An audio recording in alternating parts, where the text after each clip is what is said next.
রহস্যপত্র স্বাগতম। এখানে ইতিহাস, রহস্য, বিজ্ঞান এবং আমাদের অতীতের লুকানো নথিগুলো একত্রিত হয়। যদি আপনি হারিয়ে যাওয়া অদ্ভুত চার্ট এবং মানচিত্রের গোপনীয়তা ভালোবাসেন, তাহলে আপনি সঠিক জায়গায় এসেছেন। সভ্যতার শুরু থেকেই মানুষ কাগজ, পাথর আর স্মৃতিতে স্থানগুলোকে চিহ্নিত করেছে। মানচিত্রগুলো হয়ে উঠেছে একটি জানালা দিয়ে মানুষ পৃথিবীকে দেখত।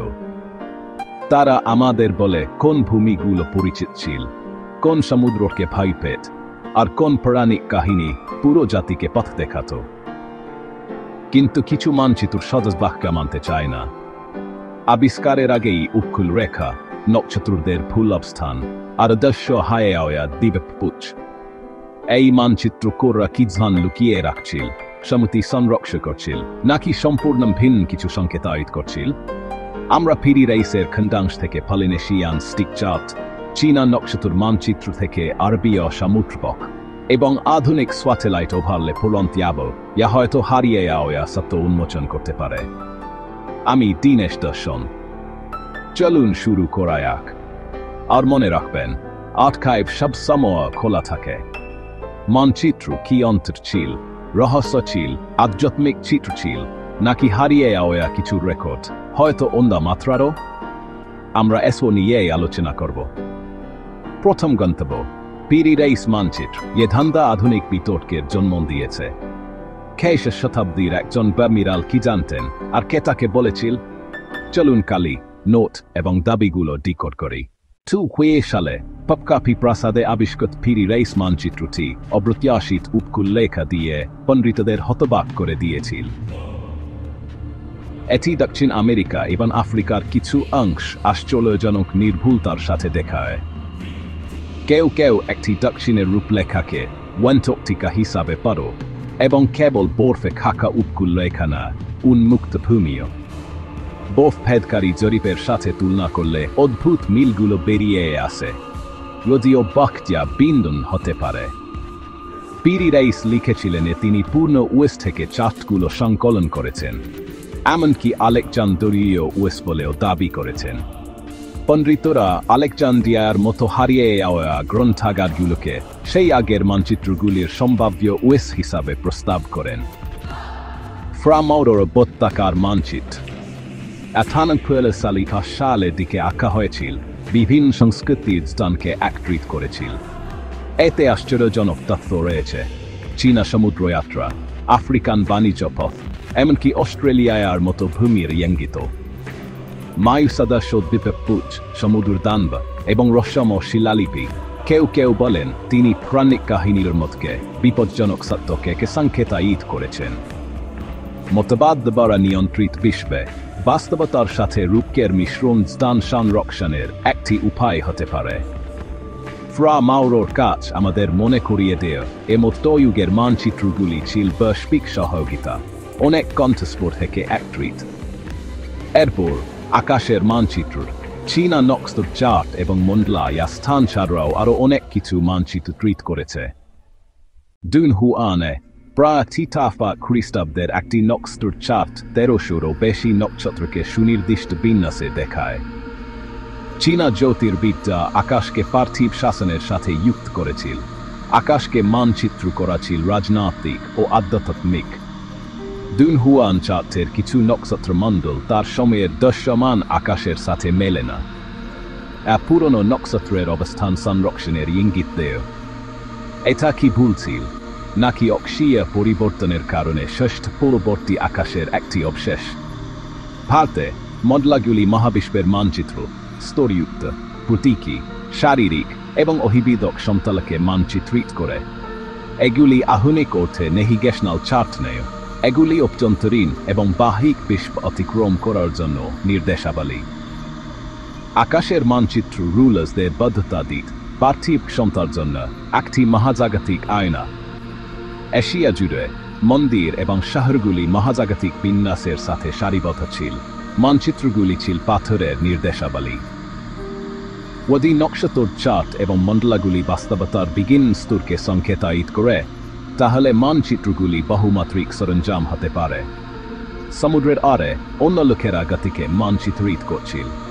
এরপর পলিনেশিয়ান স্টিক চাট। পলিনেশীয় নাবিকরা স্টিক চাট ব্যবহার করত। পাঞ্জরা, জাল, অ্যাশান্স এবং মুখাখাতি দিয়ে সমুদ্রের ঢেউ শেখানোর জন্য তৈরি করা হতো। এগুলো ছিল শিক্ষামূলক মানচিত্র। সমুদ্রে যাত্রার আগে মুখস্থ করা হতো। ভ্রমণের সময় সমুদ্র নিজেই মানচিত্র হয়ে যেত। নাবিকরা ঢেউয়ের ধরন, পাখি এবং নক্ষত্র দেখে পথ চলত। কোনো কম্পাসের প্রয়োজন ছিল না। আধুনিক পরীক্ষাগুলো আশ্চর্যজনক নির্ভুলতা নিশ্চিত করেছে। জিপিএস দিয়ে পুনরায় পরীক্ষা করলে এই তীক্ষ্ণবাহী পথগুলো অসাধারণ নির্ভুলতার সাথে মিলে যায়। আল ইদ্রিসির টাবুলা রাজারিয়া, ভাইকিংস, আরব বণিক এবং ভারতীয় তীর্থযাত্রীদের জীবনকে একত্রিত করেছিল। আফ্রিকা, এশিয়া এবং বাণিজ্য পথের তার বর্ণনাগুলো তার সময়ের চেয়ে অনেক এগিয়ে ছিল। মানচিত্রগুলোতে প্রত্যেক দ্বীপগুলো অন্তর্ভুক্ত ছিল। হাই ব্রাজিল, থুলে, লেমুরিয়া এমন স্থানে আবির্ভূত হয়, অদৃশ্য হয়ে যায় অথবা কখনোই ছিল না। কিছু হয়তো ডুবে যাওয়া ভূমির সম্মতি, অন্যগুলো নেভিগেশনাল ত্রুটি এবং কিছু হয়তো প্রতীকী সতর্কতা। মানচিত্রগুলো সাংস্কৃতিক স্মৃতির ভান্ডার হিসেবে কাজ করে। পৌরাণিক কাহিনী, দুর্যোগ এবং হারিয়ে যাওয়া উপকূলগুলো কার্টোগ্রাফিক প্রতিধ্বনি হিসেবে টিকে থাকতে পারে।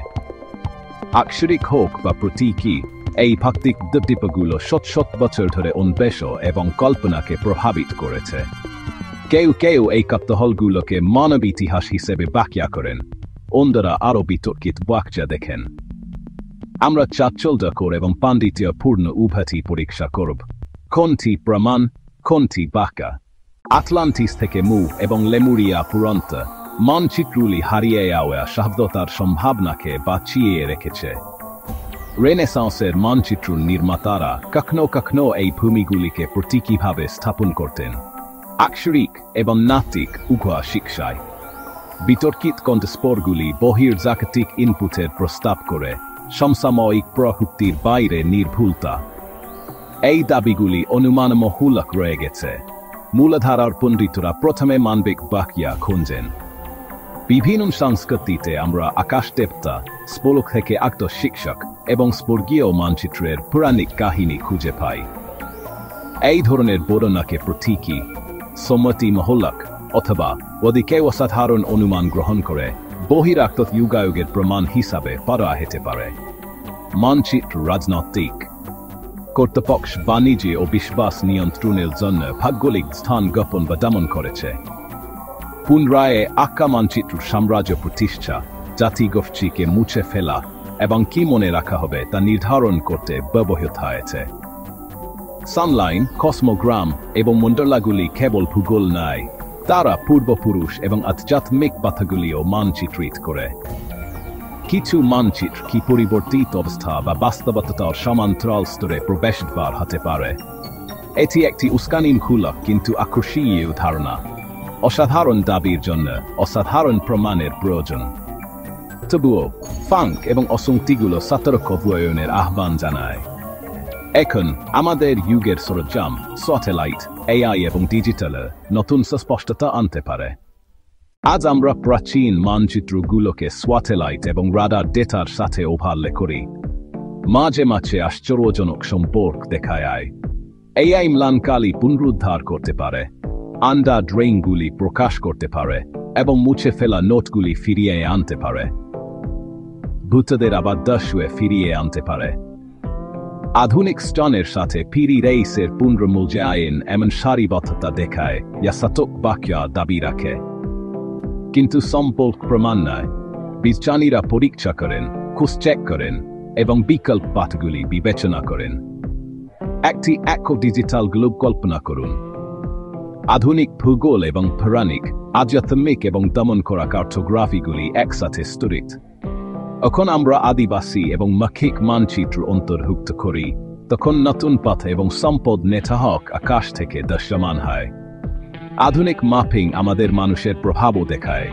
কৃত্রিম আলো, বাসস্থান হ্রাস এবং ব্যাহত অভিবাসন পথ। আমাদের মানচিত্র করতে বিশ্ব গুরুত্বপূর্ণ।